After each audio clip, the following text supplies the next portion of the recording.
ఆంధ్రప్రదేశ్‌కి భవిష్యత్తులో ఏ స్థాయిలో ఉపాధి మార్గాలు పెరగబోతున్నాయి? ఏ స్థాయిలో ఆంధ్రప్రదేశ్ అమరావతి వల్ల గతంతో పోలిస్తే అంత అభివృద్ధి చెందే పరిస్థితి కనిపిస్తోంది?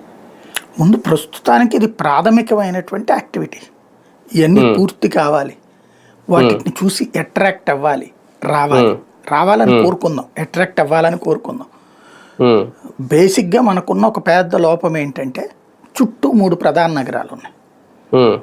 చుట్టూ 3 వాటిని దాటి ఇక్కడికి రావాలి అంటే సంథింగ్ ఏదో కావాలి.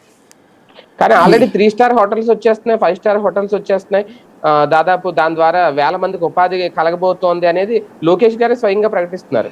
అంటే ఏం చేస్తారు? స్టార్ హోటల్ వస్తే నాకు అర్థం కాల. ఇప్పుడు విజయవాడలో స్టార్ హోటల్స్ లేవా? గుంటూరులో స్టార్ హోటల్స్ లేవా? అభివృద్ధి చెందేసిందా? నిన్న చెప్పిన లెక్క 7 స్టార్ హోటల్స్ రాబోతున్నాయి అమరావతి. 7 కాదు, 17. 17? Okay.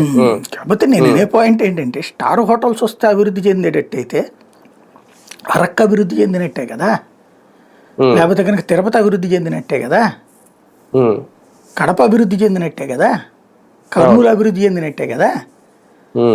It is a part.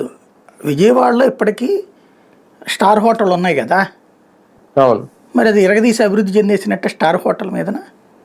కాకపోతే ఇంకొక కన్ఫ్యూజన్ ఉంది. అంటే కథంతో పోలిస్తే బెటర్ ఏమో విజయవాడ. ఎప్పుడు బెటర్ అది. ఈ వీళ్ళందరికంటే